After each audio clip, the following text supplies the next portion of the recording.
thank you so much for staying with us on KBC Channel 1. Right now, we want to kickstart a news check. In case you're just joining us, this is a program that seeks to explore issues that are shaping the news. And of course, also having studio sit-downs with experts in various sectors, just to discuss some of the issues that you ought to understand. And today, we are dedicating this program to focus on matters health, and later on we'll also talk about the rights of persons living with disabilities. It's a comprehensive program that will also touch on the blue economy and how we can be able to take advantage of that particular sector as well. So I promise you in the next 2 hours, we will just ensure that we not only keep you updated on the latest happenings, but we will also make you informed about some of the issues that we are going to be discussing. My name is Serfine Achieng Ouma, and our sign language interpreter is Lucy Mwaura. And allow me to straight away begin our first interview. It touches on the health part of the program, and today we want to talk about two very important conditions that many people may not know more about, and I'm talking about hydrocephalus and spina bifida. Just for us to break down these two conditions and understand some of the symptoms, some of the preventive measures, some of the ways in which they can be treated, and misconceptions probably that people have placed around these particular conditions. And joining me to discuss this particular program, this particular topic, is none other than Dr. Peter Kamau Wanyoike. He's the Chief Neurosurgeon, Brain, Spine and Rehabilitation Hospital. Thank you so much for creating time for us. Thank you very much. All right, so I'd like us to start with hydrocephalus, this one that many people like to call water in the brain. I know you will help us understand in a deeper perspective how this comes about and what we can be able to do to prevent it, and probably some of the options that are there in terms of the treatment. But let's begin from just breaking it down for a layman in a simple language. What is it that we mean when we say hydrocephalus? Thank you very much. Hydrocephalus, Sabine, is where the head starts growing bigger in size because of an increase of what we call the cerebrospinal fluid accumulating in the cavities of the brain. Now, the cerebrospinal fluid can accumulate in the brain either because there is a blockage of the flow of the CSF, the cerebrospinal fluid in the brain, that is obstructive hydrocephalus, or it could be because of failure to absorb the hydrocephalus, which we call communicating hydrocephalus. And this happens like in patients who have meningitis. But also hydrocephalus can also come in other areas where, for example, you have been injured and a part of your brain has been lost, which we call hydrocephalus, like ex-vacuo hydrocephalus. And another type that we get in some elderly people as we hit 50 and above, that we call normal pressure hydrocephalus. Now, all this is when the water increases more than the amount. We produce about half a liter of CSF within 24 hours. So if there is a reason where there is an increase of this water beyond that limit, and the cavities of the brain that are called the ventricles start ballooning and compressing the brain towards the bone. And the pressures in the brain increase, in the head increase. So that brings a host of other problems that are associated with the hydrocephalus. And yes, so in Kiswahili, for example, people say it is kichwa kilichojaa maji. That is the same as hydrocephalus. So, Yes, so the maji in this case is the CSF. Is the CSF. Probably one may want to know what role does the CSF play in our body? What is the function of this particular fluid? Yes, Sabine, our bodies are 70% water.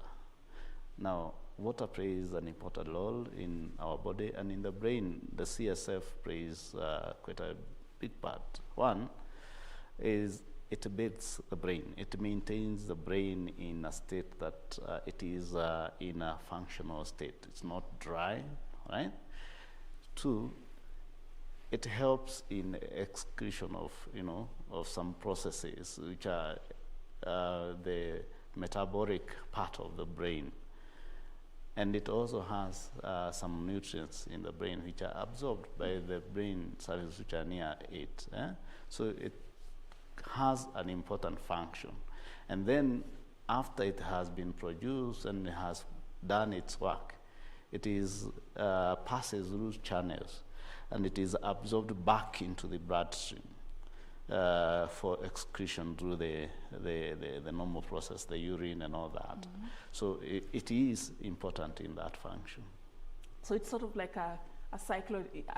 It is produced and then it is also released outside the body. Yes. Under what circumstances do we have it then accumulate in the brain? What causes that? Thank you very much.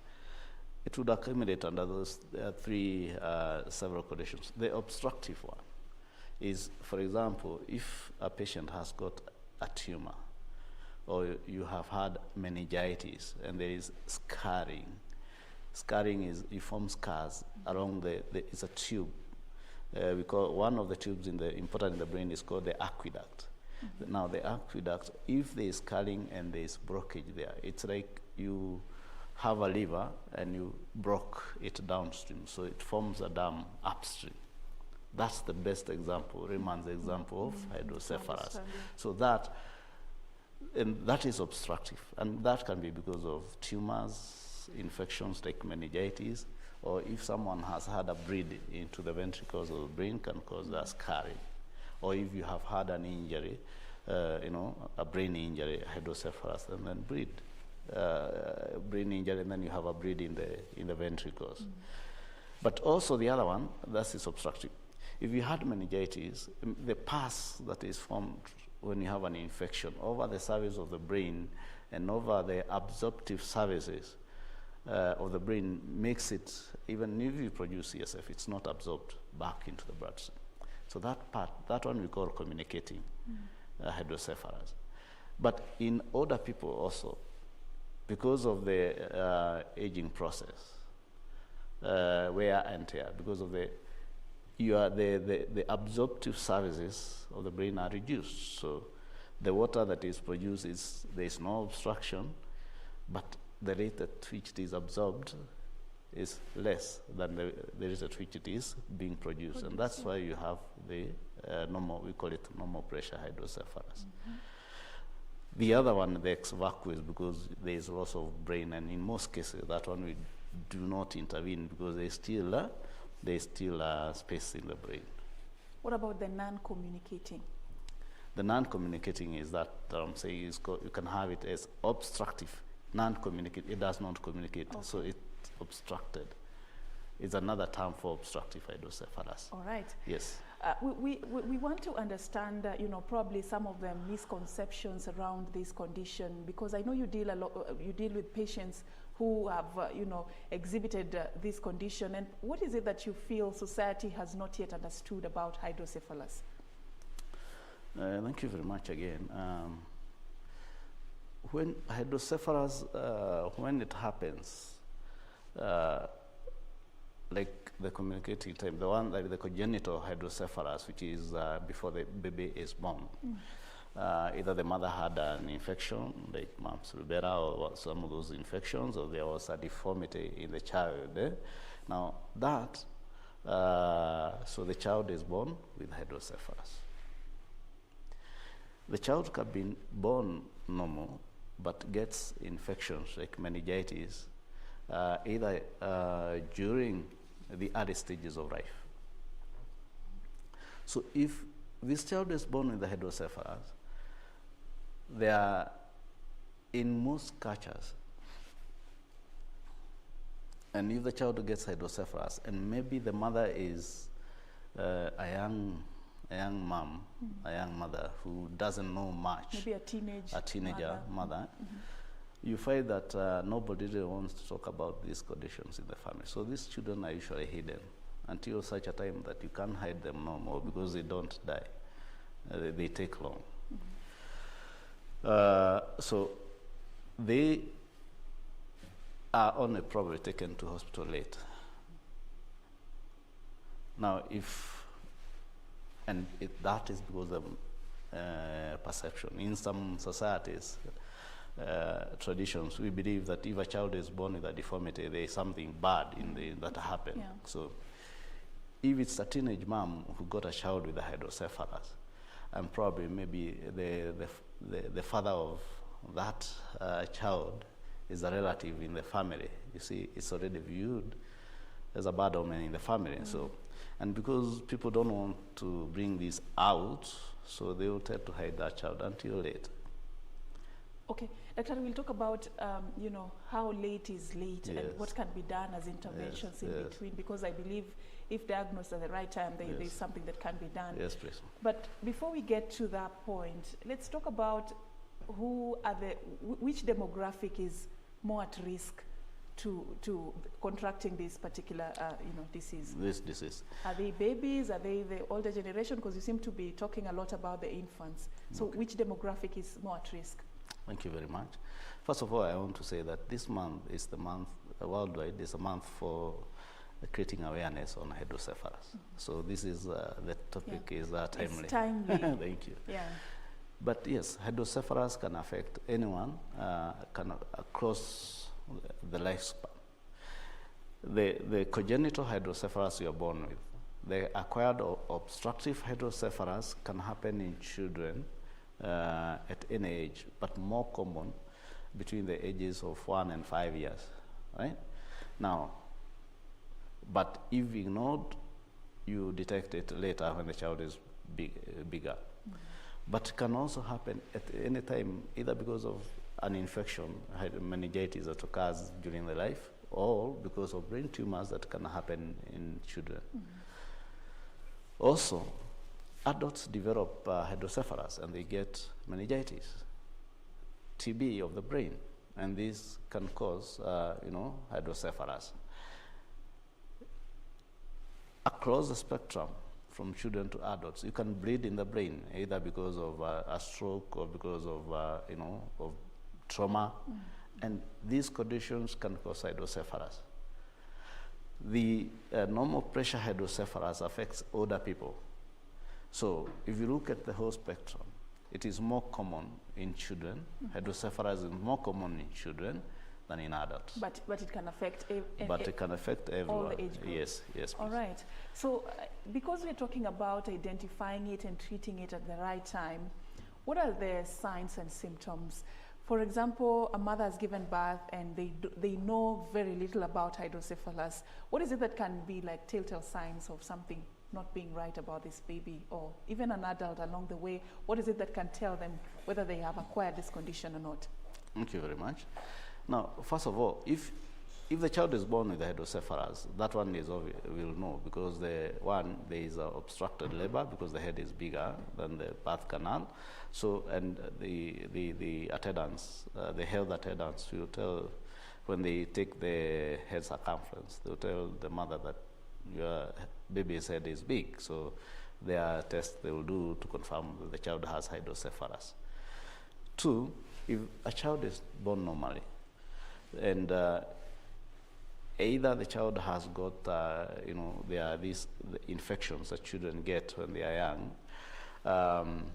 and probably has a fever that lasts for about 3 weeks, or is crying all the time, right? And some other, you notice that the top of the head where it bounces, that instead of... They say that kids use that to breathe. I know that is just something we say, but yeah, that part of the head that... Yeah, it's a reflection of the, you know, of the pressures in the brain, and Yes. the, you know, and the heart beating. Yeah. So that, if that stays up and doesn't come down, it's not bouncing, then you know the pressures in the brain is high. And that should be the first sign for the mother, because when they are bathing and they are always holding that, and you can check that. Now, the other thing that if you're breastfeeding and the child who was looking at you stops looking at you and is either staring somewhere or staring down, and you can see the white of the eye above the pupil, the black, then you know that there is pressures in the brain and this child probably has hydrocephalus. Is that something that you need to observe over time, or just a one-time scenario? No, you see it, you know, probably you don't need to observe it over a long time. But once you see it, it's a cause for concern, because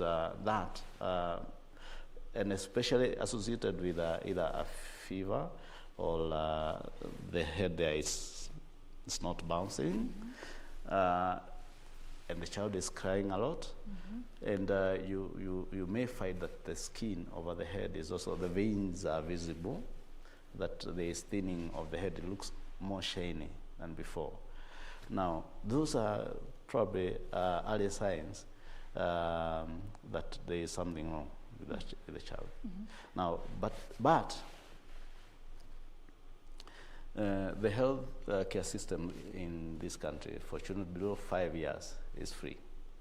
Now, so each child who is born has got some antenatal clinics, postnatal clinics that they should be attending, and each time they attend the clinics, you'll find that the health attendants, they have a tape and they measure the head of the child, you know, and they record that in the card of the child, because that is very important also. To see whether they can, you know, sense any abnormal growth of the head. Yes. What is the difference in terms of the symptoms for adults? Yeah. It's different in the sense that the adults, when the pressures increase, you'll first of all may present with headaches, because the sutures, you know, that area that is bouncing, this diamond shape, is a kind of a breathing, you know, an opening. The bones haven't closed, but in adults, it is closed. Yeah. So any increase in the pressures in the brain will cause you headache. That's the first thing. You might vomit. Like in the morning, you feel like you want to vomit. Some people find that they can't see properly. Your vision is blurred. For some people, they will have problems with controlling the urine, right? And the memory, you might start forgetting issues. In fact, in older people with the normal pressure hydrocephalus, we say that a lot of people are brought that they have got a dementia. And when you do a scan, you find, oh, there's something else other than the dementia. And for, you know, most people, when you treat them, some of them will recover. So, in extreme cases, that hydrocephalus, the pressures may be so much that the brain, and it may develop, it might develop in an acute phase and can lead to death. If it develops over a long period, that is when you get the signs that your vision has gone, your memory is impaired, you are not able to walk, you're not able to control your urine.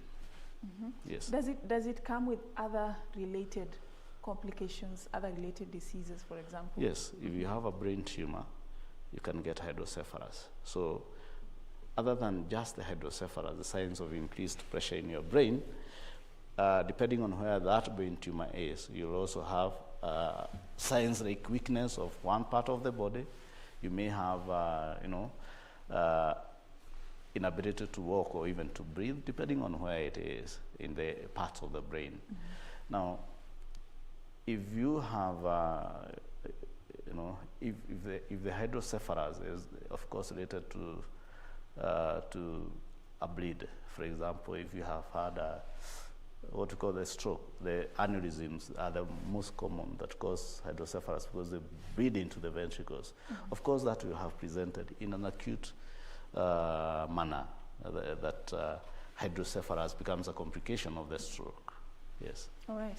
I want us to talk about some of the risk factors, because nobody wants to get to a point where it's acute, or they want to get to a point where they've been diagnosed with this condition. What are the risk factors that people ought to know about? Because you're trying to create awareness. What is it that people should look out for? Thank you very much again. For children is that, in maternal health, the mother who is expecting to deliver a child should have a good maternal health, right? You should not just wake up and realize that, oh, I'm pregnant. I had this condition before, and now you're rushing after 3 months, because the problem is probably already set in. So good maternal health, good postnatal health for the children, That is very important to prevent or to check to prevent hydrocephalus. For adults, we cannot determine who is going to get a brain tumor or who can get a stroke. Or a head injury. Or a head injury. So those ones, the prevention of injuries goes with the, the norm that stay safe. Do not, if for example you are a boxer or you play rugby, wear protective gear because high contact sport is a risk for injuries. Right. Okay. Is it treatable, and at what point can it be managed, and when is too late for this condition to be managed? So thank you very much. Hydrocephalus, if detected early, and when the brain is not damaged, it's treatable. And there are two types of treatment that you can put a shunt. A shunt is a tube you put in the brain and it goes into the stomach. We call it a ventriculoperitoneal shunt, or a VP shunt in short. Now, the other, if you have obstructive hydrocephalus, and probably either in children more than 6 months, or even in adults, and you have obstructive hydrocephalus, you can do, we do endoscopic. We put a camera in the brain and we communicate, we just open up the areas that another pathway other than the one which is blocked, and that is called endoscopic ventriculostomy, endoscopic third ventriculostomy. So those, and there are other forms of shunts that can be put in the brain.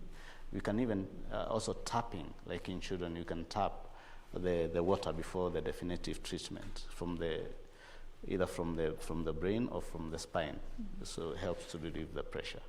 But we still see, parents who still have, children with a head that is bigger.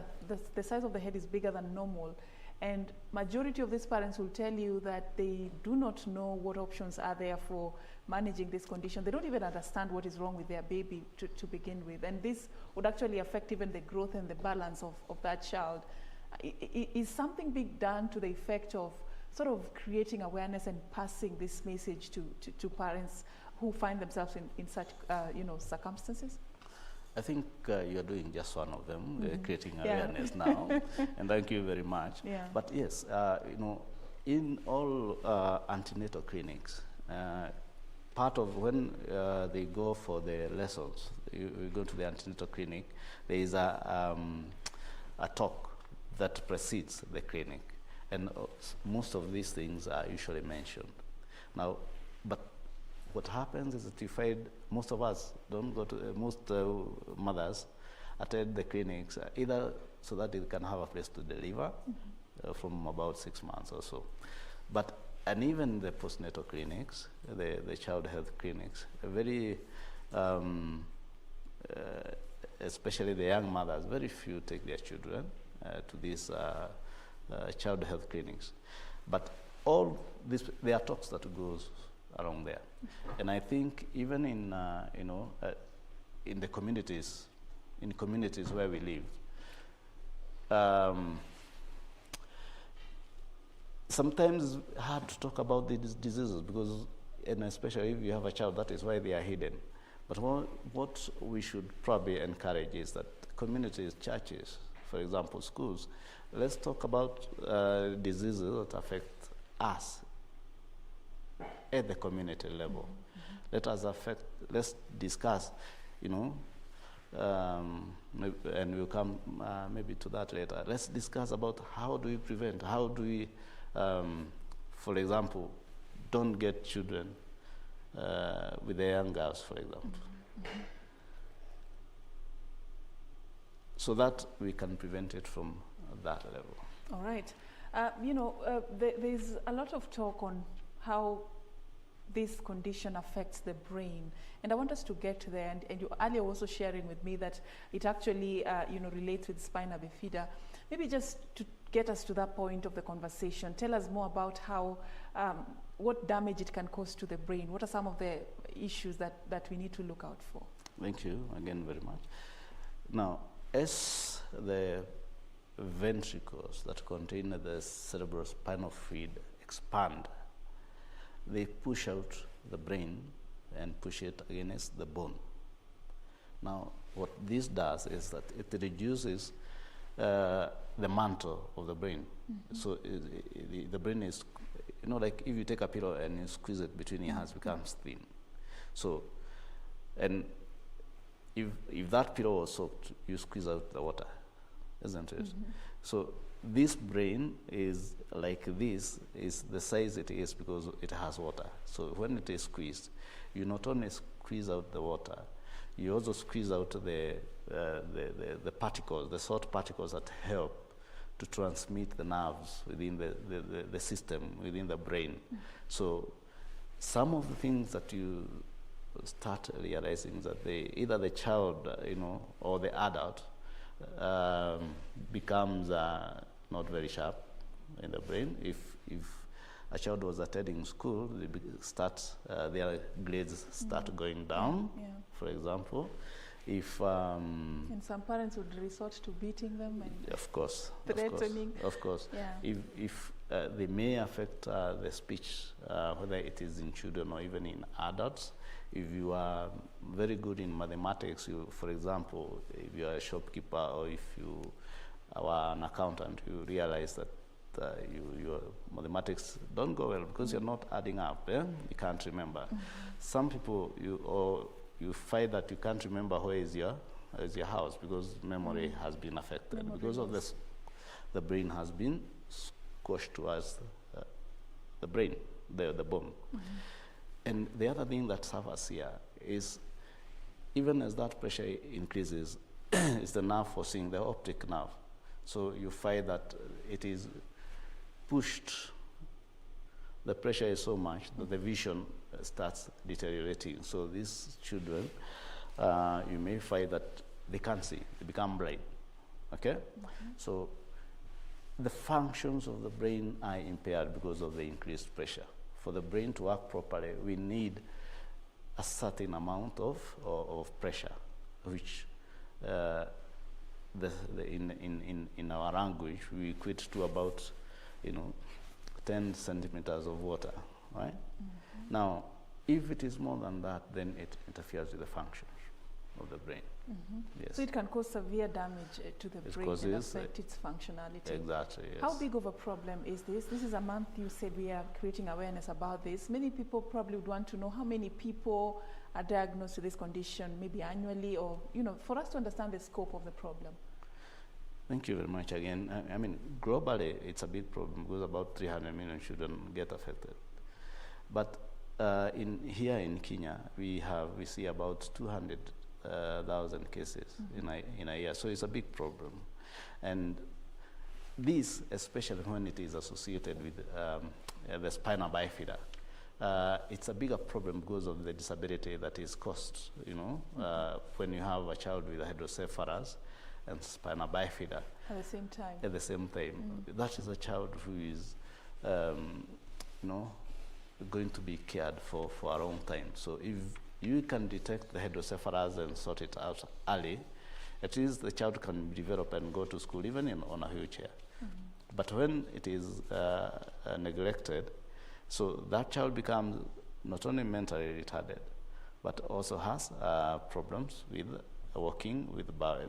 So becomes a completely dependent on the care of the parent. Yes. I want us to relate and sort of talk about spina bifida and get to understand also this particular condition and how it relates to hydrocephalus. Just tell us more in a simple, in simple terms, what spina bifida is. Okay, thank you. Spina bifida is an opening in simple terms. It's opening or a swelling at the back of the spinal cord of a child when the child is born. Now, it is because of the failure of the spinal cord to close during the formation, the first month of pregnancy. So it occurs fairly early. So this is congenital? That's congenital. And spina bifida is congenital. And 20% of children who have hydrocephalus, who have spina bifida also develop hydrocephalus because, again, of the abnormal formation of the nervous system. So that's the relation between them. But also, another 50% of the children who are born with spina bifida and it is leaking get meningitis. So the meningitis also causes the hydrocephalus. So you can see it's a triad of problems. So whether it is hydrocephalus, we need to treat it early. There, whether it is spina bifida, we need to close it like before 24 hours after birth. If that child, born in a hospital, that defect, if it is leaking, if it is open, should be closed within 24 hours. A lot of, if you're born, for example, outside the hospital or in some areas that are far from a health center, what they do is even if it's leaking, you look for a shuka and close that, like you're applying a bandage, or the mother's clothes and you're applying a bandage on the leaking spina bifida. That's already, you make it infected because that it's not sterile. So it's not advisable for that to be done?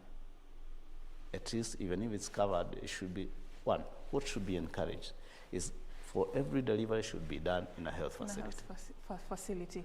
Okay? But in circumstances where? In circumstances where that doesn't happen, and the child is born at home or in the roadside, that child should be taken, of course you cover with something that is clean.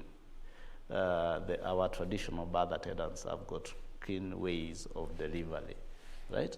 If you're expecting, you should probably, in the emergency, maybe have some bandages and gauze, for an eventuality. And especially if we live in a place where access to health services is poor. You carry your small hospital with you as you walk around. It is true. If you're almost due. If you're almost due, exactly. A small preparedness, it's called self-preparedness because of the situation you're in. Can it be detected before the mother actually delivers the spina bifida? Yes. Again, when you attend the antenatal clinics, one of the things they do is an ultrasound scan of the baby, of the abdomen. And during that ultrasound scan, they're able to look at the spine of the child and see whether there is an abnormality or not. Okay?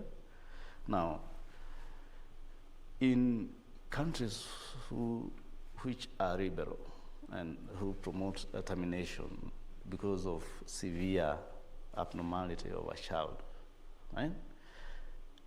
And even in this country, if you're expecting a child who has severe abnormality, and the doctors have confirmed that this child has got this and this abnormality and is probably not going to be able to survive, there is room for medical termination of pregnancy.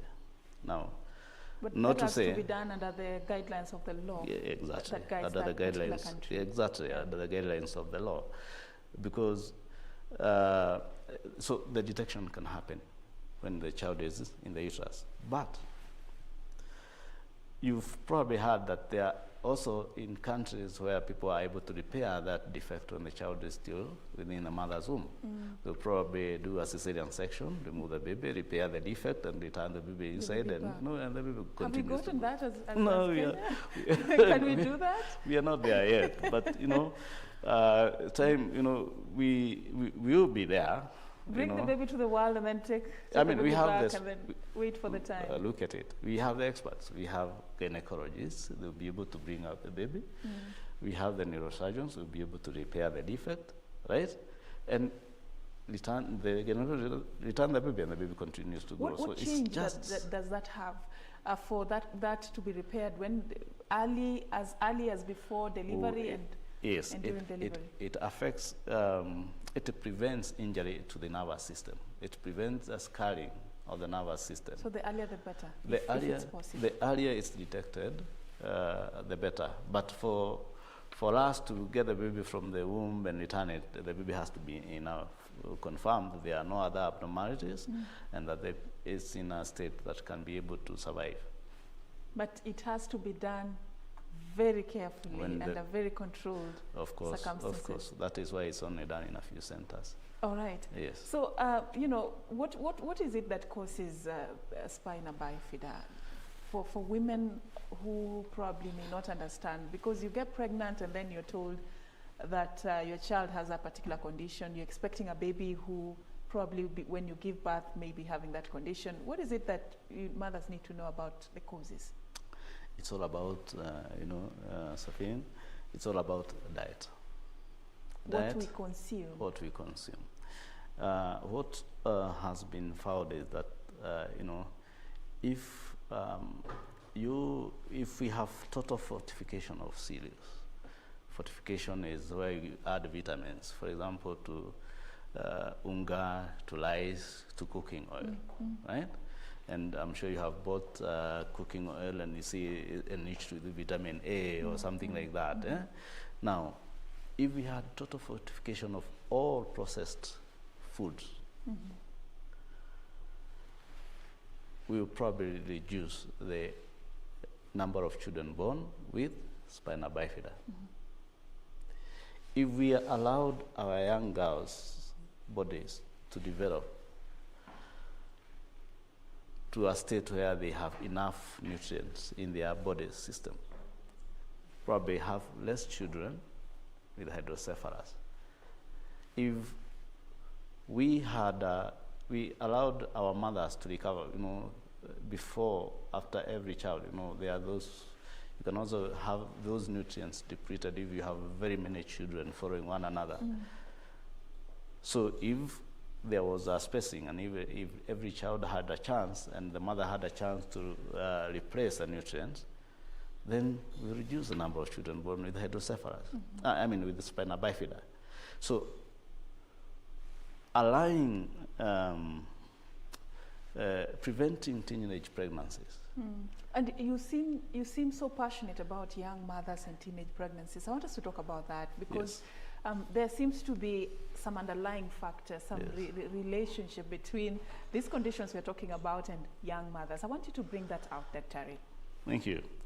It has been found, through research, and even in this country and elsewhere, that early pregnancy, teenage pregnancies, contribute to a higher number of children born with spina bifida. Because if they do not have, there's a vitamin we call folic acid, which is deficient in the teenage mothers, right? Now, and how would we prevent this? We have, for example, we should take care of children, girls between 9 years and 24, because that's the period where you are in school. So by government, by the school lunch program, for example, which by enriching that lunch, which is probably the only meal that some get in a the day. whole day. Yeah, yes, that's true. Having that school lunch enriched with vitamins will help to prevent the hydrocephalus. The spina bifida. And we hope that we do something to prevent even the teenage pregnancies. We'll come to that. By having, by ensuring that all our processed foods is enriched, is fortified, we'll prevent spina bifida. I can tell you that if you check globally, we are not one of the countries that has total fortification. So it's a call also to the government to ensure, or to the inspecting bodies, to ensure that everyone who processes food fortifies it, so that we can achieve total fortification. Preventing teenage pregnancy also starts with us in our houses. I can tell you that our girls don't get pregnant because of strangers from outside. No. It happens because of things that are within the family, and that is why we tend to hide even children born by these teenage mothers. It happens by fathers, uncles, brothers, and cousins of these young girls. Some reasons are outrageous, and you have heard of them, some of them, like, why this happens. But, we have a responsibility as fathers or as men in the family setup to realize that our daughters, our nieces, our sisters, they are not our lovers, they are our friends. So we should help them realize, what they want to be, and not make them lovers. That is the first step. It is called incest. And although we don't like talking about it, it is very common. And it's reality. And it is Most a reality. of the rape cases Yes. the perpetrators are just from within. Yes. Within the, So at a community level, at a household level, at a village level, at a community level, can we have instances where we have a time when you talk about anything, like maybe when your children grow, I don't know how old yours are, that they can be able to ask you anything. The fathers, and you not get angry. You say maybe once a month, this is a family, it's Kamakoji. Ask anything. Let's open up and Let's talk. open up and talk. No topic is off. Exactly, no the topic. hook. Yeah. Because that's the only time you'll be able to know who is, or there'll be. My uncle was touching me here and there. So that even the girls can be able to express themselves. And also for the girls, that, we should encourage them to look, there's role modeling. From your village, I'm sure there are many young girls who want to become like you. Can you be able to talk to them? Is there a way from a community level that it's called CSR, yourself CSR, ourselves CSR, that let's get back to our community. Will these problems also affect us when these children are born? The socioeconomic impact of these children, of taking care of these children with disabilities, and later when they become adults with disabilities, is huge. The social impact on these young mothers is huge. I like the interesting aspect you bring out of this teenage pregnancy debate. Many just think about the number of girls who've gotten pregnant during a particular period, but you're looking at the eventual consequences. You're looking at the state of preparedness for these young girls to carry a child to full term and to bring forth a healthy baby. I want you to emphasize on that part. Just talk to us about the danger or how bad it can get if we do not do anything to mitigate teenage pregnancy in terms of the burden of children with disabilities who are going to be born out of these kinds of situations. Thank you very much. In some countries where incest is very common, there are full-blown programs to take care of children with disabilities that are supported by the governments, because the problem is so big that you can't ignore it. We don't want to reach there. Now, if in a homestead, if in a household of 3 children, one and most probably 2 boys, or a boy, 2 girls, or even if they are girls, or even if all of them are girls, and one of them has a child who has disability, it affects the whole family. Not only psychologically, not only kind of rejection from the community, but also the psychological well-being. So we kind of spoil the life of that young girl, that young mother. And it goes on again, when the young mothers get pregnant, they don't, in most cases, they are not allowed back to school. So you have kind of condemned this young girl to a life of misery. So if we look at it from a societal perspective, from a multi-sectoral perspective, one, I can tell you that if I was a chief in my village, and and a young girl, teenager, got pregnant, I will go and arrest the father. Why? Because if you arrest the father, you'll be able to know who he is, right? Because if he's not the one, you'll be able to know who is who has caused that. If you said that message, it will not happen in that village. Two, if I was the education, in charge of education within the county or wherever, I would ensure that all our lunches are fortified. They are enriched. We had a donor-funded program that was enriching the school lunch in a few counties. I think this is something that we should make sustainable, that all counties should be able to enrich that lunch, that school lunch, so that we can help to add these vitamin nutrients to the diets of the young mothers. Three, if I was the national level, I would ensure that everything, all processed food, is fortified. I would ensure that we are part of the countries that can be said we have total fortification of our cereals. Awesome pointers there, talking about enriching the food that we consume, Yes. but most importantly, talking about how then do we curb the increasing cases of teenage pregnancies in our society. Apart from being a doctor, you make a very good counselor, and you can actually talk to these families on how to mitigate some of these issues.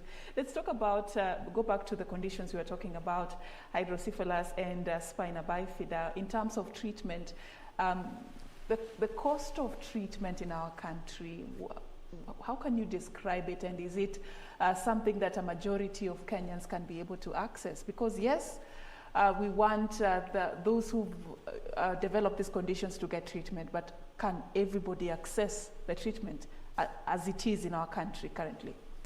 Right now, I can tell you, the government had started a very good program of the universal health coverage, where the primary health care was free, where under the Leader Mama initiative, the health of the mother and the child below 5 years is free. But specialist services are only in a few areas. Now, our referral system is wanting in a way that these children or people who have hydrocephalus are not referred as early as they should be. Now, if you are coming from Karachuonyo, for example, and you told that the only place you can have a shunt for the hydrocephalus or the spina bifida repaired is in Kisumu, New Nyanza Hospital, and you have no idea where that one is, right? And you are a young, confused mother with a child, no one wants to help. So already maybe you don't even have a source of income yet. They don't. You can't have a source of income at 13, 15, 16 years. Yeah. You have no source of income. So, and that contributes to why we don't treat them early. But now, coming to the area of availability of those services, in the Coast region, for example, I can say that the Coast General Hospital has got neurosurgeons capable of treating these two conditions, spina bifida and hydrocephalus. In Kisumu, the same, the New Nyanza General Hospital. We have Embu County Hospital has got people who are able to, neurosurgeon. At Madari in Nyeri, we have a neurosurgeon able to treat that condition, right? So the areas that I've got, and this is why we are talking of developing specialist services, training more people, specialists, so that at least within our country, so that at least every county, every every, let me not even say every country, but every regional hospital should be able to have all the specialists that are required to treat whatever condition is available. And that is what the UHC is all about. So we have done very well on the primary healthcare front, but the specialist front is still wanting. And you've heard even the younger doctors complaining that they are not being sponsored for training. So we need to train more doctors so that we can equip more of our hospitals so that the services can be available nearer to patients who need those services. All right. We're almost coming to the end of this conversation, Dr. And I want us to climax on, this being the month where we're creating awareness. I want you to talk about some of the issues that sort of like the theme or the main focus or the main message that is being passed across during this particular month. Thank you very much. The main thing is that children don't hide the children with the hydrocephalus and spina bifida. 2, let us kick out spina bifida, that is next month, out of this country. And the only way that we can be able to eradicate spina bifida is by having total fortification of cereals in our country, right? And 2, from the social aspect, by talking more about the teenage pregnancies, by making people accountable when they are teenagers, when you have a teenage pregnant in a particular household, by having kind of conferences, we encourage conferences, by encouraging young girls, to focus on what they want to be as in the future. Thank you so much, Dr. For sharing your insights with us and for trying at least to make it as simple as possible for us to understand hydrocephalus and spina bifida. Dr. Peter Kamau-Wanyoike, a neurosurgeon. Thank you so much once again for creating time for us. Now we want to pave way for the next interview, but before we get to that particular point, I want to leave you with something that is happening at Senate this morning. The Senate Committee on Lands is holding a meeting. Currently, they are meeting the Cabinet Secretary, Ministry of Defense, and the chairperson of the National Lands Commission. And the issues that are being discussed this particular morning include petitions on compulsory acquisition of land in Marsabit County by the Kenya Defense Forces. Let's just cross over there and listen into some of the proceedings, and then we'll come back and take it a notch higher with our second interview of the day. Neither the entire DCI database. The unit does not have any member of the rank of Chief Inspector. As such, through the National Police Service personnel database, only found one police officer, namely David Kutea Ingutia, whose name appears in the list of the Reg Special Services Assassination Squad as it appears in the allegation, in the complaint letter. He is employed under Kenya Police Service and currently stations at Thika Police Station, where he is attached to Kenya Power and Lighting Company. It was also established that the officer has never served in the Directorate of Criminal Investigations. The officer hails from Kakamega County, where the complainant, Honorable Senator Cleopas Wahungu Marara, represents. The investigators could not establish any existing bond blood between them. The officer harbours that the allegations have caused him and his family public ridicule and great emotional and psychological trauma. We have annexed his statement, sir, as Annexure 3, 4, and 9. As such, through the firearm records and Thika Police Station established that the officer has never been issued with a Saska pistol within the period alleged.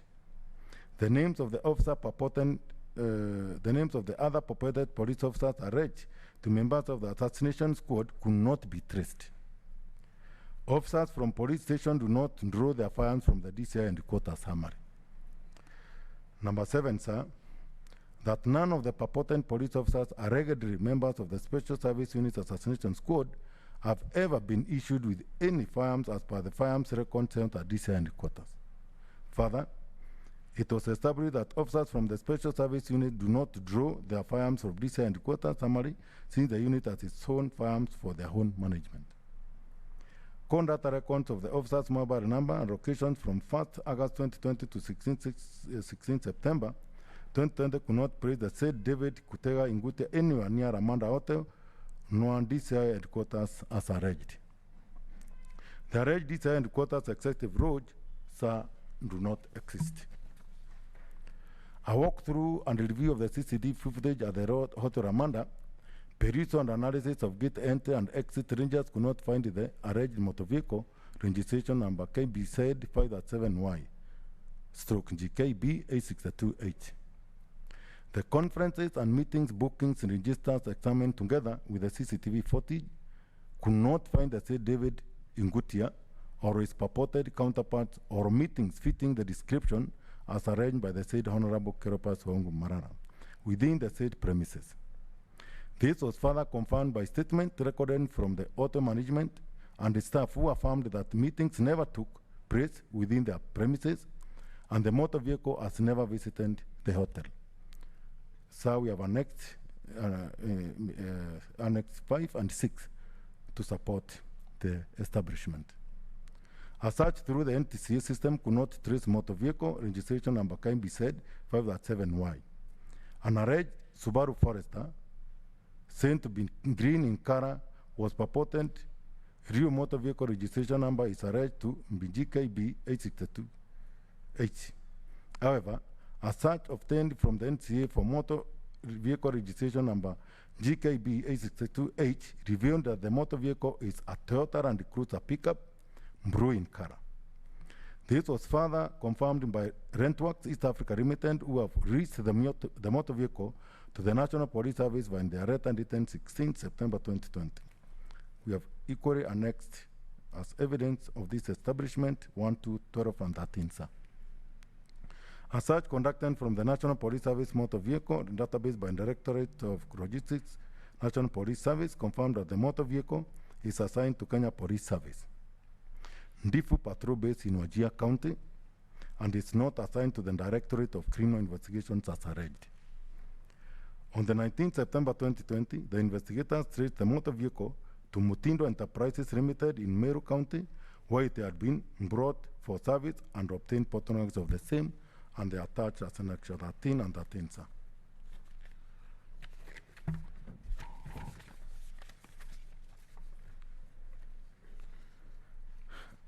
That the investigators could not locate the alleged hotel, Hilton Hotels, as alleged in the complaint letter within Thika area.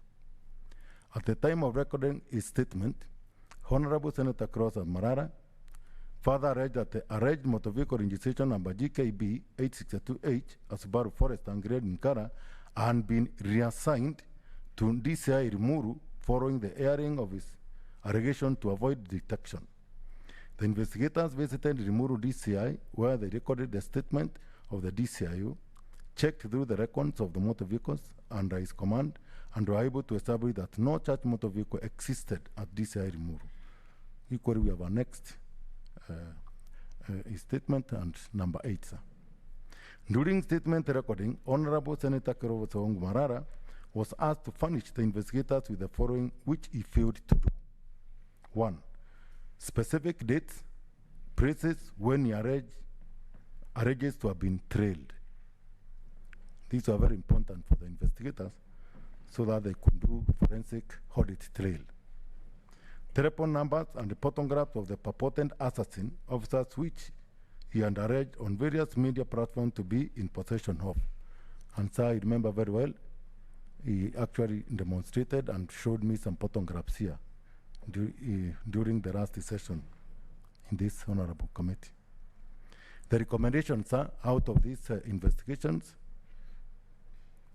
and the findings is our humble submission that these are very serious allegations impacting on the character, assassination of the members of the Special Service Unit, which has exposed them to ridicule and contempt in the eyes of the members of the public, whom they diligently serve with dedication and self-sacrifice.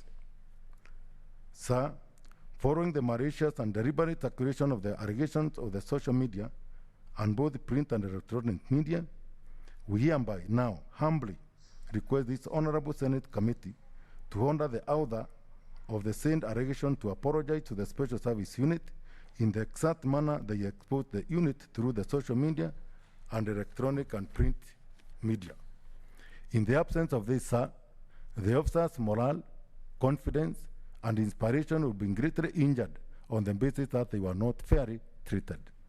Sir, the same breath, it is also a humble submission that any member of the Senate who may give information to such an honorable committee without verifying, confirming, and/or authenticating an allegation which may be established to have been fictitious, false, and malicious, and with no basis at all, sir, should be reprimanded. Lastly, sir, based on the evidence on record, we find that allegations by Honorable Senator Clovis Wongu Marara are untrue, malicious, false, and ill-intended, and therefore urge this honorable committee, sir, to order the other of these allegations be charged with the offense of giving false information contrary to Section 129 subsection B of the Penal Code. That was our finding, sir. Thank you.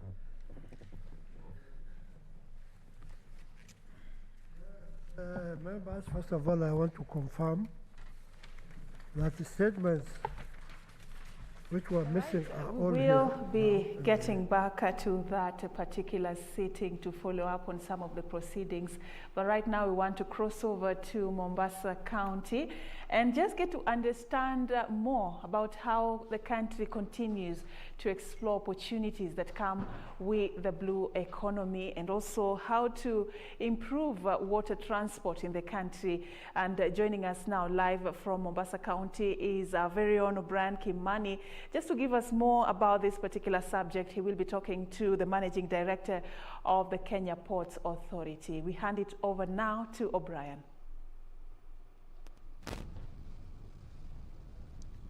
Ahoy, Serfine, back there in Broadcasting House. You got it right. We are here at the port of Mombasa. Quite a windy morning here. Actually, it was drizzling in the morning, and all these can be blamed on the changing climate because of variance of issues. But of course, let's see how it goes. We've been camping here since morning, talking to the Managing Director of Kenya Airports Authority, Rashid Salim, and of course going around here seeing different projects that are currently underway here to try and transform the port of Mombasa into a more organized and into a logistical hub, not only for the region but of course for the African continent. I don't want to spill more beans, but joining us here on the set is Acting Managing Director Rashid Salim, engineer. Is going to give us more information about what's happening here, because let me tell you this is indeed what you describe as a construction site. Thank you so very much indeed, Rashid, thank you. For finding time to be with us. By the way, for perspective, what you're just seeing behind Rashid here is the old Terminal 1, and farther behind is the new Container Terminal 2. We'll be discussing this plus more. Rashid, asante sana for finding time this morning to be with us here. I know you always have a busy schedule, trying to ensure that ABCD works. But tell me things. I mean, let's first of all start with Container Terminal 2. It's the newest kid on the block. How is business so far for City 2? City 2 so far, we have the first berth that was opened by His Excellency President Uhuru. That was done in 2016. That is berth 20 and 21. It can take the yard capacity is 500,000 TEUs. We're building the second phase of the Mombasa Port Development project. That is berth 22. Berth 22. And it's 300 meters long and minus 15 depth, so we can take bigger ships at the end of the day. We're increasing our capacity of handling containers in this port. Most of it was reclaimed land. Actually, that sits it's 17.5 hectares. Hopefully, it will be done with everything remaining constant by November 2021. November 2021. Since CT2 was opened back in the year 2016, I mean, what has been the business trajectory? It's been good. We had actually envisioned 1.6 million TUs for this calendar year. We are envisaging to get in 2023 1.7. So we are building capacity. We are ensuring that bigger ships come in, economies of scale. As bigger ships come in with the extra berth that we're doing, we'll have less congestion in the ports. Our containers going out in time, so it brings efficiency and synergies with our other operating entities that we have, Kenya Railways, and this will bring up down the cost of the commodities that are sold in the market. At the moment, we are also in agreement with we are coming out of agreement with the 3 other operating entities, Kenya Power, Kenya Railways, to ensure that we're actually in the same synergies. We align together a strategy as a common goal for the regional and national economies, and that is where we're heading. I'll be touching a little bit on the new arrangement between Kenya Ports Authority, Kenya Pipeline Company, and of course Kenya Railways Corporation. But before we get there, I mean, the whole point of CT2 or Container Terminal 2 was to bring a partner for better management of this facility. And we all know the intrigues that have, surrounded the deal between Kenya, National Shipping Line and the Mediterranean Company. But I don't want to go there. So far, how is operation going on there? Oh, the operation actually is going on well. We are efficient. Because it's a new berth, everything is actually painted. Everything we know where the containers, we have to keep the containers. So it's easier for when the truck comes in or when we have to ship the containers to the SGR, it's easier. And it's near the SGR marshalling yard. And the other issue with this new containers, new construction is actually capacity building for the people who are working. There's Kenyan contractors who are working here. They're gaining experience because this is one of the first time we're reclaiming the sea from the land.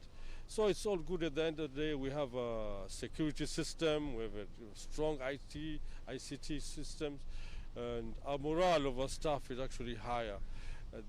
Because being a new terminal, it's got different aspects that doesn't have in the old terminal. So we're actually learning through that at the end of the day. With the newer berth number 22, it's going to be also better. At the end of the day, we all are good. We all ensure that the boxes, the equipment coming in, the post-Panamax ships coming in, the bigger ships are going to come in, so economies of scale. So we're looking at efficiency here, reducing downtime, reducing ship waiting time because we have more berths at the end of the day. So this will, at the end of the day, bring the price down to everyone. And of course, if my camera person, would pan towards this is my right side. You definitely see the upcoming Kipevu Oil Terminal, popularly known as KOT. Don't confuse it with Kenyans on Twitter. That is a 40 billion facility that is under construction, which is expected to enhance, the storage of LPG or liquefied petroleum gas in this country. Of course, all this fitting into the national agenda of ensuring that there is a serious uptick in terms of LPG usage in this country. And coming back to Rashid here, so that he can give us more information about the KOT under construction there. This 40 billion shillings facility, when do we expect it, to come online? Well, we're finishing everything by August, and we'll ensure that it comes online because there are pre-commissioning tests, a certain tests we have to do. So in 1 or 2 months, we should be operational. And this facility is actually, it's the only one around this Eastern Central Coast. It's got, we can berth 4 ships at any one time. Against what we're using now, we can only berth 1 ship. And you can have bigger capacity at the end of the day. We can berth two tankers at 170,000 deadweight tonnage, 2 of them, and other 2 is just over 100,000 deadweight tonnage. That platform will have the latest command center, firefighting activities. We'll have ensure that everything is safe while we're doing the unloading from the tanker. This has been one of our flagship. It is our flagship. It's done by internal funds, and we are actually anxious about us finishing. Not anxious, but excited when it does finish, and that's where we crew up with Kenya pipeline to ensure that the goods, the 5, 6 commodities, jet fuel, petrol, gas oil, diesel, heavy fuel oil, and crude, and the most important one is LPG. They'll all be transferred subsea. It's about 1 kilometer away to the Kenya pipeline storage tanks and the KPRL, which is about 2 kilometers away. We'll have a common user distribution valve where an investor can actually come and connect his piping and actually do business. So we'll be attracting investors. At the other end of the chart, there'll be no demurrage charges because you'll have four berths.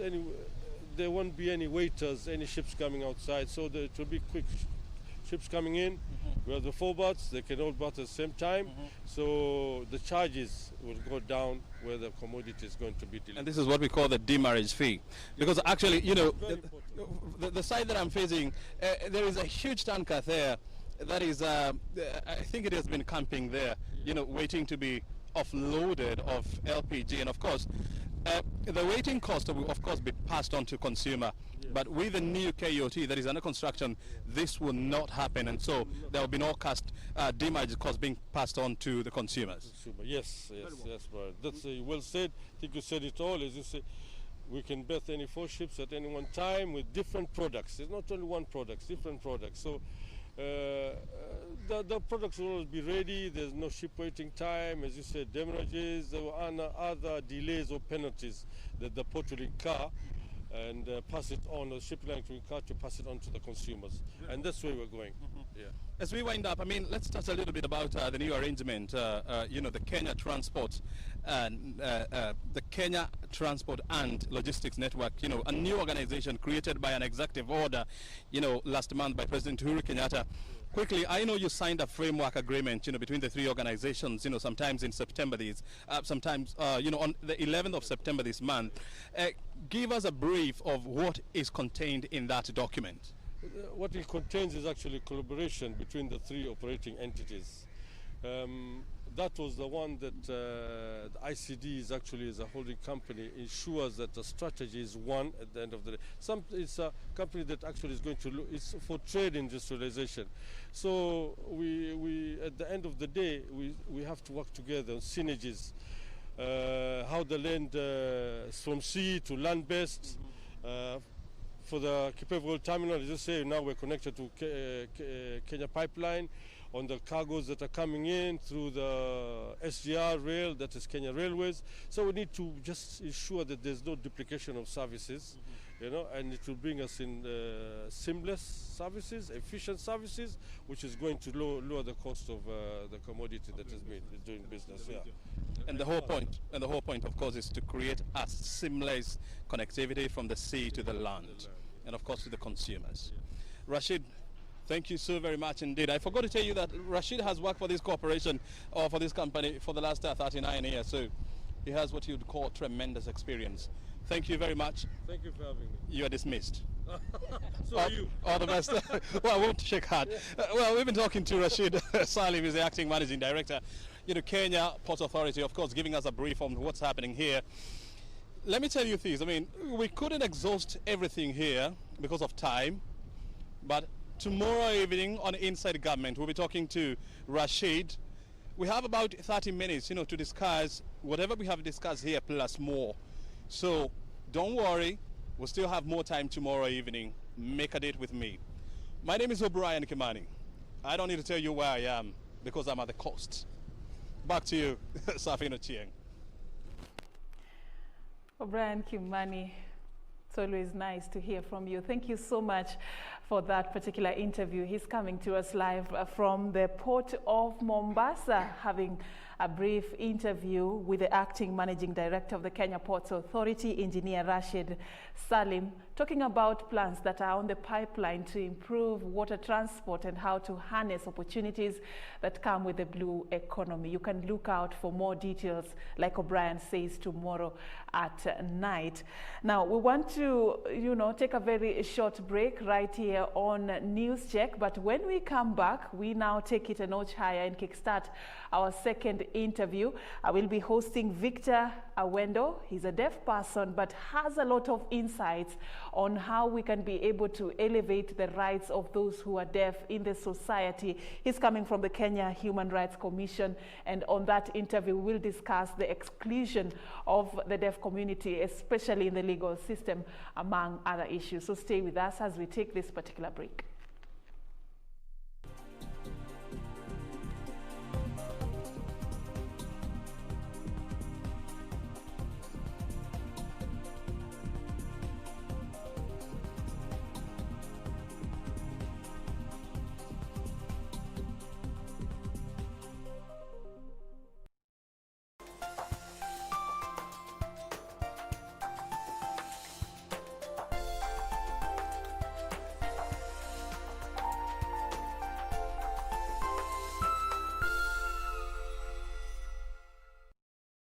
When the world changed, it made us go back to the simple joys and love the little things even more, like serving up your best, eating together, and sharing more.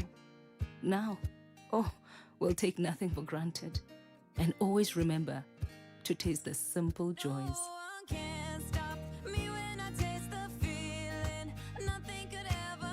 Coca-Cola, taste the simple joys. Tonight on KBC Channel 1. Without my permission, he cannot step out of his room even for a moment.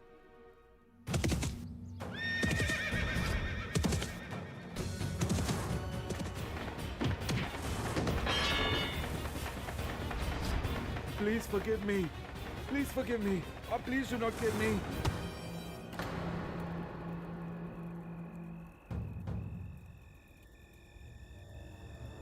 Please do not kill him.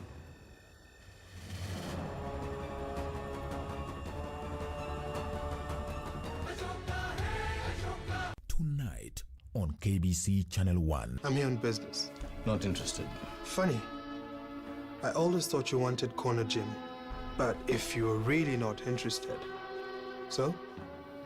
Are you willing to buy the gym should Julia decide to sell it? What's his problem? Exactly. Imagine shock yangu nilipoingia kwa nyumba yangu nikapata a stranger sitting there. I've been trying to find out why he would leave the gym to me. And Chorus, what do you remember about him?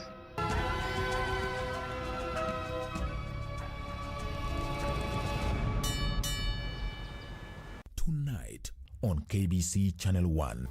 Those stupid idiots are trying to get ahead of me. But I won't let them. That money's going to be mine. Somebody's giving that woman advice.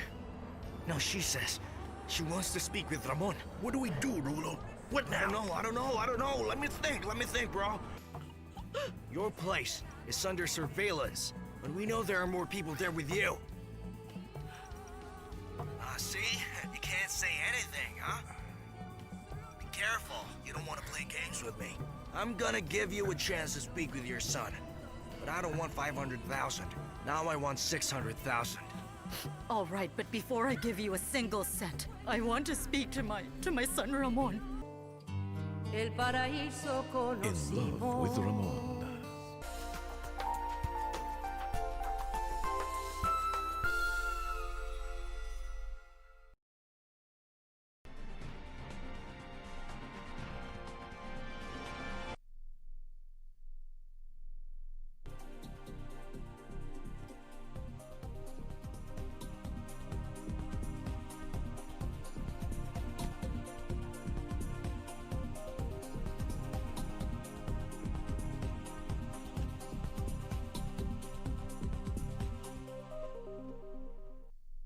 Welcome back, and let me do this. Hello, and welcome to the second part of the interview. We want to talk about more about deaf awareness. We know that we are marking the Deaf Awareness Week.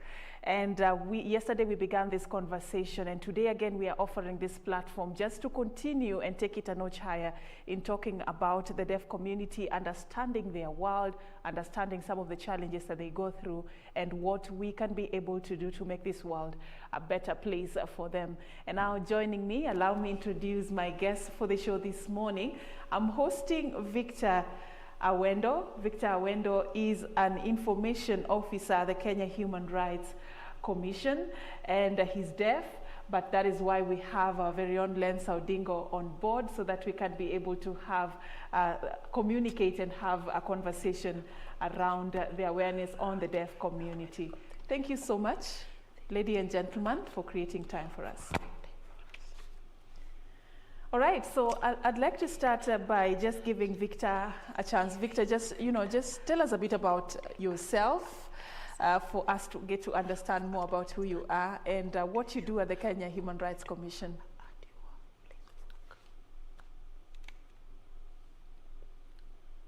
Thank you. My name is Victor Awendo. I'm deaf. Where do I work? KNHCR, the Kenya National Commission on Human Rights. I'm deaf. I was not born deaf. I became deaf when I was 10 years old.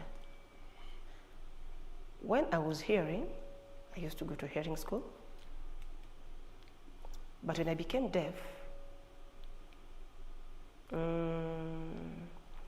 I felt so low. Why? I felt that I'll miss my friends. Now, before I used to hear very well, I would speak, but now I changed to become deaf.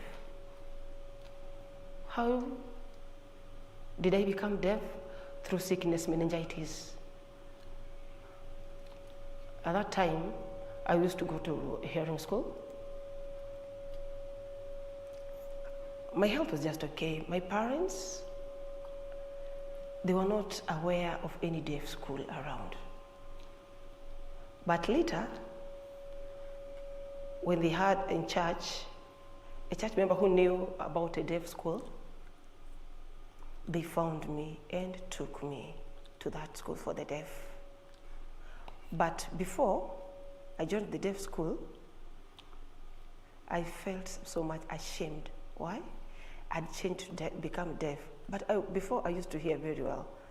So that changing in deaf, I felt that I'm the only deaf in the world. I just felt like I'm the one. But later, when I went to a deaf school, I was surprised. Oh, see, there are so many deaf around like me. But one thing and one challenged me, I thought that I could continue speaking, but later, when I found my friends who could talk, would try talking, and they would teach me sign language until I started to understand. When I went to Nyangoma Primary School, and then I moved to Kuja Secondary School, and then I joined a college, technical college, Karen Technical for the Deaf, and then later I joined the hearing college there in town, Diba College, where I studied information science, and now I work with human rights. Wow. And I enjoy myself working with the hearing people. Everything deafness, everything a deaf person can do cannot bring a challenge in life for me. I can see the hearing, the deaf. There's nothing that big difference. The only problem is we don't hear. But every other thing, we are the same. Wow. Look Thank at you. that. You know, yesterday, Victor, we were talking about the Deaf Awareness Week, and we climaxed at a point where we were talking about great success stories, and you serve as a very good example of a success story of a deaf person who, if given an opportunity in the society, can be able to bring a change. And this morning, as we just continue that theme of creating awareness about the deaf community in this particular week, having lived in both worlds, the hearing and the deaf world, what are some of the things that you'd share with us as the most striking challenges of people who are hearing impaired in the society? Things that, you know, sort of people need to stop doing, or people do not really understand about the deaf community in the society. Thank you. True. In the society, there are big challenges with the deaf children. Many parents outside there, when they give birth to a deaf child, they feel ashamed, so much ashamed. Why? This child is born deaf. They've given birth to a deaf child. They cannot give opportunity for the deaf child to go to the society or to access school for education early. Maybe the parents have two children, one is deaf, the other one is hearing. The parent will select the hearing, the deaf one is left hidden. This hearing will continue with the education, up to the university. But the deaf child is oppressed. Why? The parents feel ashamed why they gave birth to a deaf child. But later, when this deaf child grows, will not be able to learn sign language, communication becomes so hard, and then later, maybe can be picked when he's an adult, maybe by a friend to come and help the other deaf child. But when they later on find a deaf school, it means that this deaf child, the education becomes so slow. The hearing has moved so fast and is high up. And maybe the parents will focus on this hearing and not on the deaf. And that is why the society and the deaf children and the deaf education is a big challenge. For example, other parents, when they give birth to a deaf child, and then maybe the husband feels like this wife gives birth to a deaf child, they start quarreling. Why are you just giving birth to a deaf child? Why? Maybe it's a curse from your family, you have a problem, but that is not true. So it makes families to break or maybe divorce. We don't feel that it's a curse, no. God himself is the one who did that. So my advice to parents, please accept. If you've given birth to a deaf child, just don't question. Be kind. We have KNAD, the Kenya National Association for the Deaf. Just go and ask to help. You'll find opportunity for your deaf child. Okay. So it can make the education for the deaf child easier and future success. Okay, thank you. Thank you for sharing that with us. One of the biggest challenges you're sharing is, you know, that lack of acceptance in the family and the stigma that is still associated with the deaf community. People still thinking it's a taboo, it's something that is not supposed to happen. People still hiding their children. I think that is something that, you know, going forward is a narrative that we need to change as a society. But having worked at the Kenya Human Rights Commission, Victor, talking about the rights of those who are deaf in the society, what would you say are the biggest violations of the rights of those who are deaf in the community, and what are the causes of those violations?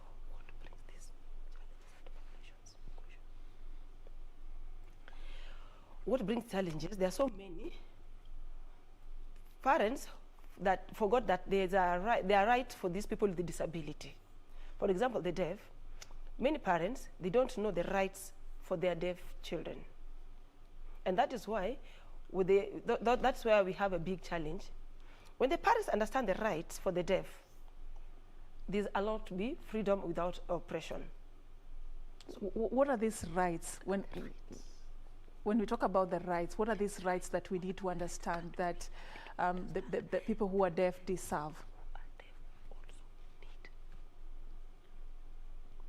Rights, maybe going to education, learning. The children and the parents need to learn sign language. It is easy to communicate that way, and then to empower them so that they have also their right for the disability and also the deaf. They know the rights are equal.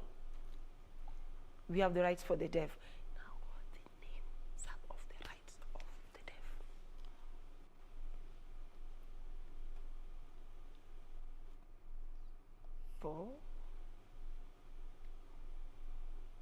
Formation.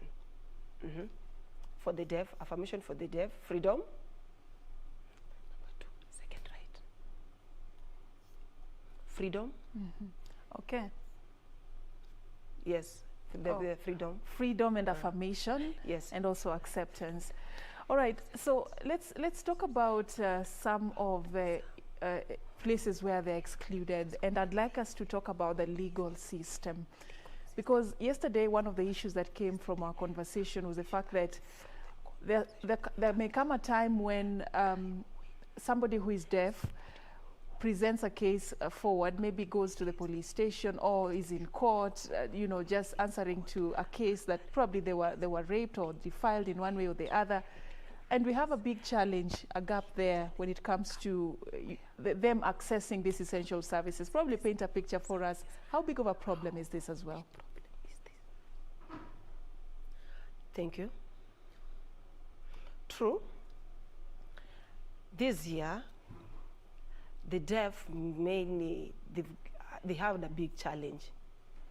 Some deaf had been arrested, committee, prison, for many, many years. Why? Through poor communication. When the deaf is arrested, police will never bring the interpreter to interpret for the deaf. What does it mean? Now, this hearing, it's easier for him to write a statement. The deaf doesn't know what is happening. They don't know. They're just looking, and then he's taken and he's prisoned. But later, when they go to court, they are shocked. The case for the example for a rape case, that is why the police must, when they arrest a deaf, police must call an interpreter to interpret for the deaf what happened. The law is very clear that when police arrest a deaf person, the police must wait for an interpreter until when the interpreter comes to explain and advise when this person is arrested. But now, they must provide a qualified interpreter. For example, in courts, we have independent interpreters. So police case, they come who has sign language, who has interpreter, who can help in the court system so that it makes easier to help the deaf person. Yes. It's just staying on what you've just said in the courts, how is it done? Because when probably a deaf person appears in court, how is the situation like when it comes to the sign language interpretation? Do we have enough sign language interpreters who are even capable of, coming up with signs on those legal jargons? What really happens? Paint a picture for us on what happens at the corridors of justice. For example, in court, we have a sign for Lord. Lord. It means my Lord, honor. And out, it's different. And outside there, Lord means God. But the court language is different. So the interpreter in court must be able to understand the language which is being used and joined with the court to make it easy to help the deaf in the court. For example, last time, the deaf were arrested in court, and then later the interpreter was on the mistake. When the court asked the deaf, you raped? Is it true? The deaf said no, but interpreter said yes, I raped. So you see that is a conflict of communication. So we need the court to train their own court interpreters to make it easy to help the deaf. So when an interpreter does the mistake, the judge will think that the deaf maybe is the one who made the mistake, then later is taken to prison.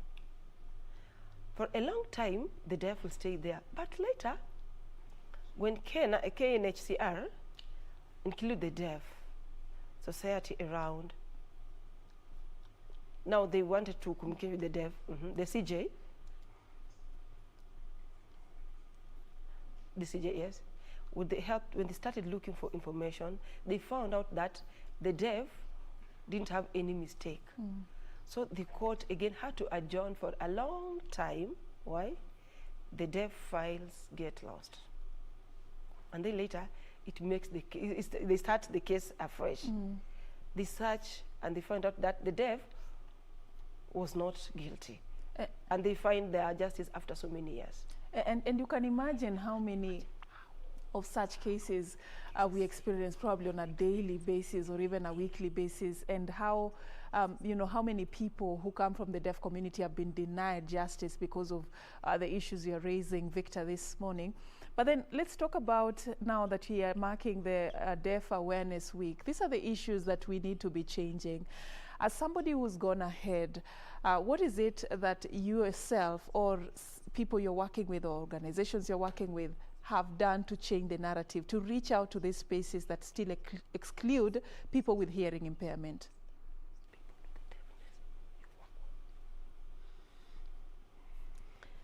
The Deaf Awareness today, the Deaf Week today, we have not impact. Why? Because of coronavirus, it has brought this. We're not allowed to access different organizations to create awareness. We waste a lot of time. We have a lot of in the social media, but some more people don't use the social media. It means now very few people are able to understand and improve about the deaf community. If there was no corona, like last year, it's possible that we'd access different organizations, teach sign language, teach the different deaf culture like dancing, drama, to make all people aware about deaf. But now, there's no big impact. Very few are aware, but most people are not. We respect the law because of the coronavirus. Yeah. So COVID-19 has impacted the manner in which this annual event is being marked. But still, leaving that aside, given a chance or even just taking advantage of this platform, Victor, what do you think are some of the issues that you would put on the table as the agenda for the deaf community in terms of creating awareness during this week if COVID-19 had not happened?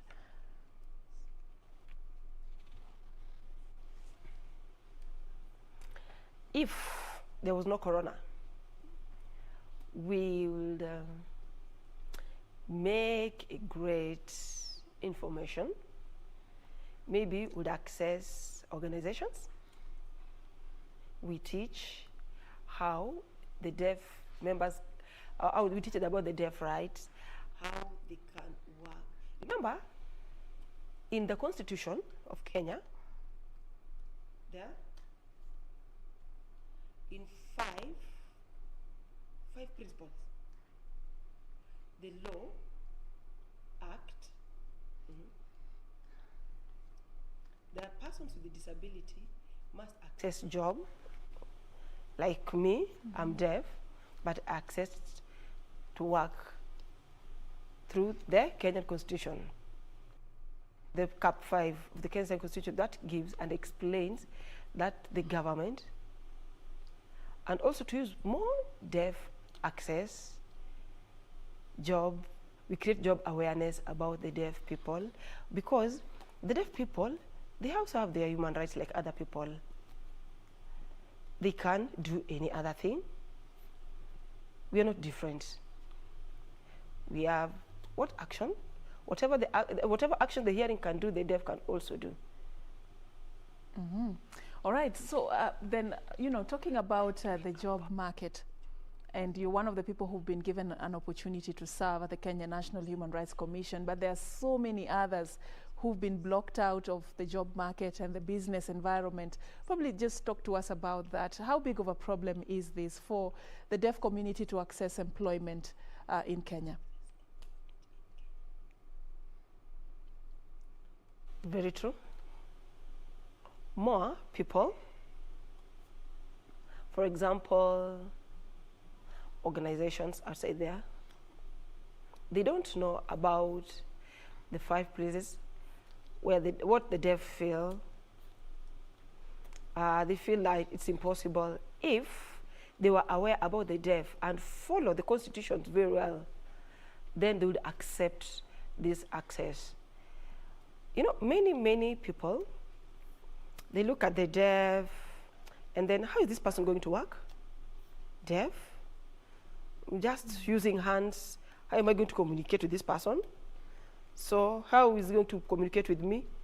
So it's going to be impossible for me to give them work. It becomes a challenge. Maybe the boss can say, the deaf, come to give work, but later they don't give. You have applied, they read. Deaf, it keeps aside. The hearing, it's going to give us a challenge to employ a deaf. So we want to add more strength to the Constitution, Cap 5, where the deaf must also access different organizations, making the Constitution to be implemented. That the deaf can also access, and like other people, not just follow Constitution, and then we ask why the deaf cannot get a job challenge. And many people think that we don't qualify, or we don't have qualified education, that's why they don't give us these jobs.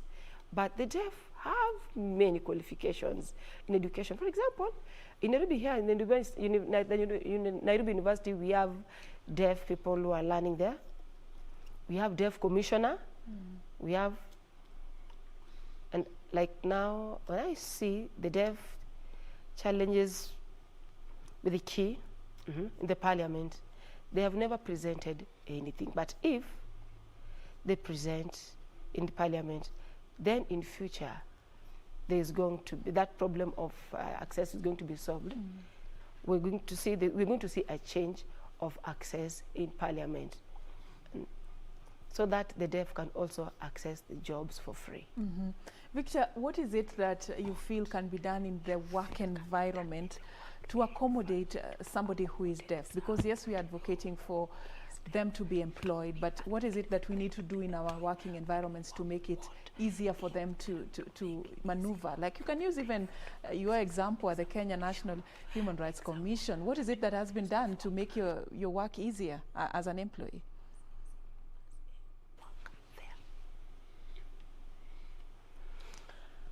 What makes the work environment accessible is a lot of experience.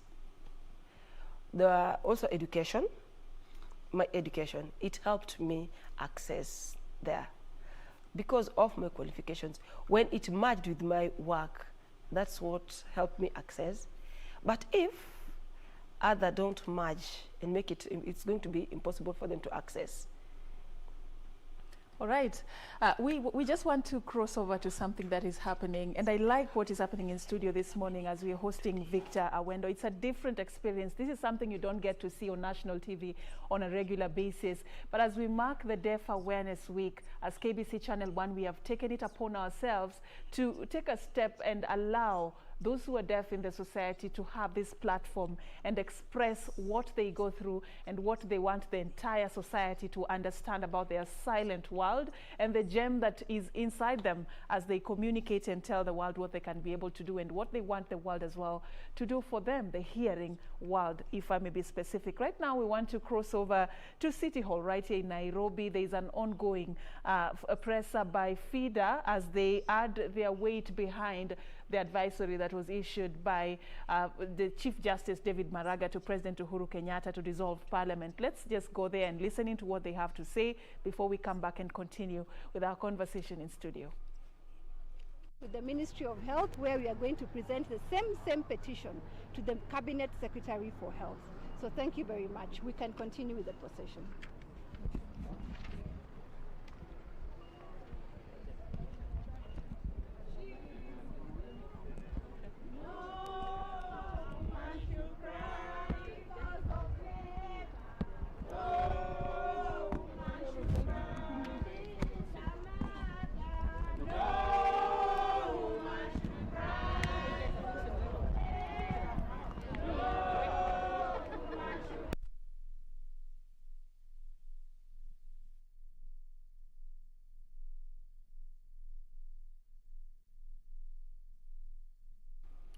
All right, so that is a procession by bifida members as they were just talking about what is happening in the country right now, the representation of the minority gender in leadership, talking about the 2/3 gender rule, among other matters. We have Beatrice Gatonye Ngetich, who is part of this particular process, and she will be giving us details about what is coming forth as we continue. But in studio, I'm hosting Victor Awendo. He is deaf, but he works as an information officer. Look at that irony, passing information at the Kenya Human Rights Commission. And he's here just to send a very strong message that people who are hearing impaired also are people, and they need to be given opportunities and they need to be given spaces in the society as we mark the Deaf Awareness Week. And as we just continue, Victor, thank you so much for your insights so far in the program. And, you know, I'd just like us to talk about going forward, looking at equipping people who are deaf in the community with the necessary skills to prepare them for the job market, to prepare them for the business environment, because I feel this could be the biggest hindrance in terms of them getting opportunities in career and the business world. What is it that you think can be done to enrich their skills, to enrich their qualifications and the system that they go through in terms of their special education, so that they can have the competitive advantage when it comes to seeking career opportunities?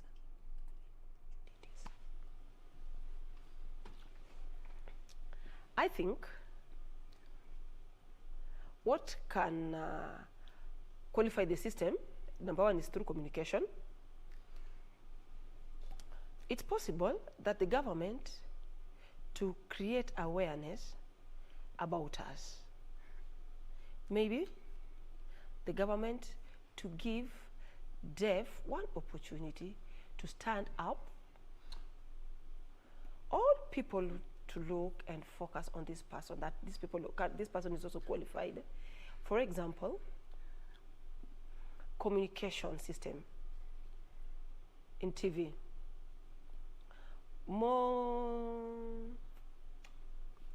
We feel there's a small caption, it's too small. That caption is too small for an interpreter. It makes the deaf people feel like they cannot learn something. Better, the TVs ought to change to have a bigger caption to make people who have deaf and also the hearing to learn about the deaf people, so that the deaf people can also benefit from this. But you see, when it's so small, it's hard for us to benefit. It becomes so boring. And then, I see, when coronavirus started, the first case in Kenya in March, the deaf people, they had a challenge through communication access. When it was announced that Kenya have the first case the deaf missed the information. When they got the information after 2 days, it means that we need social media to create awareness on that people and become aware like that sign language is very important. Then the day you announce this free, the first they create when they announce, like that deaf who was beaten by police in Bungoma because he missed information.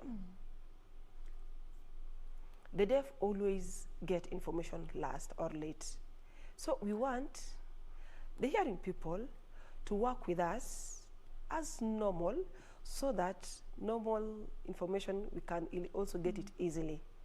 We can access job, then create awareness about us. It's going to make everything easy. Communication seems to be the biggest challenge you're raising this morning, and this has affected them accessing information on so many critical issues. That is a message that has gone home very strongly, Victor. Let's talk about how then do we solve this problem.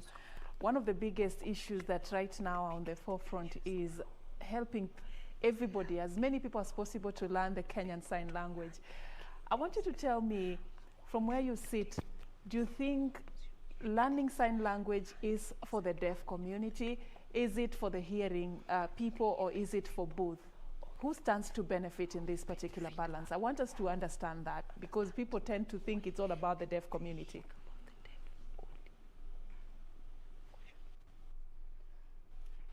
Sign language, it's free language in Kenya. In Kenyan Constitution, it's included. We have KSL. Does not benefit for people with the deafness only, no. In general, in Kenya we have 3 languages. Number 1, Kiswahili. Number 2, English. Number 3, sign language. When we implement, that is implemented in Kenya, for all to learn sign language. What does it mean? All people in Kenya must learn sign language.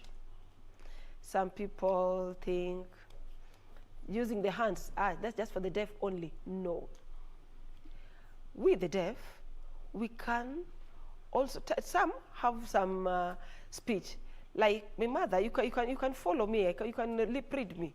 I can't even speak my mother tongue, I can sign.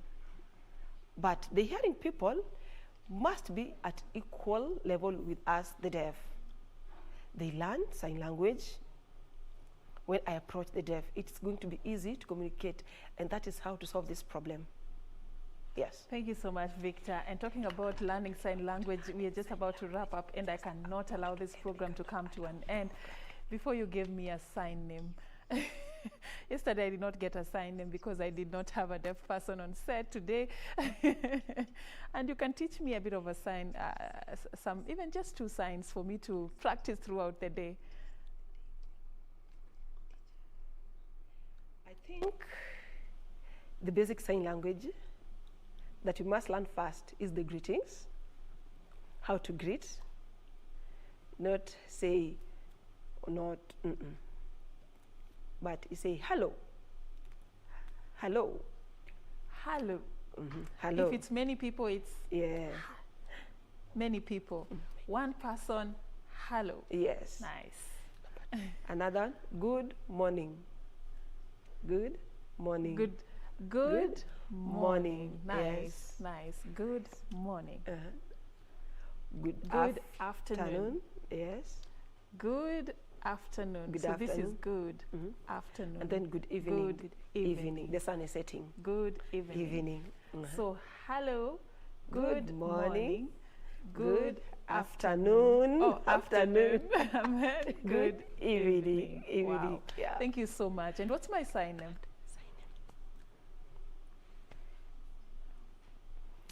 Yes, with the deaf community, we give sign names for the first time. But yes, I'm giving you now. There's no problem.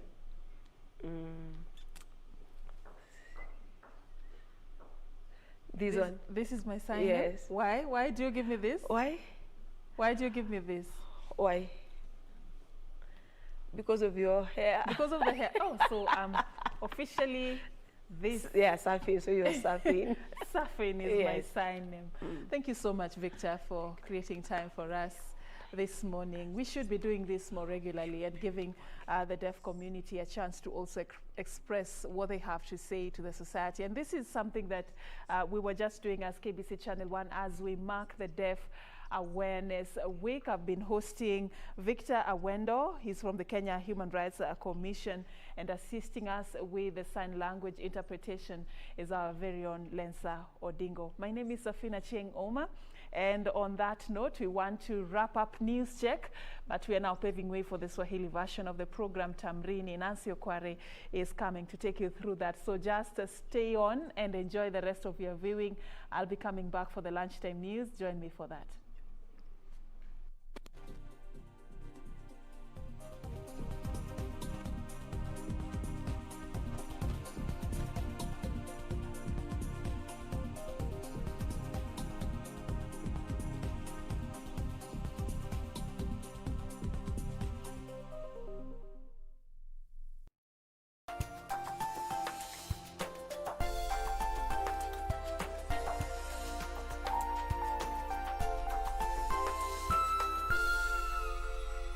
Night on KBC Channel 1. You're not the only one who thinks that. If that were so, I would ask the police myself to go find him until we can clear this matter up. Ramon? Zenaida! It's him.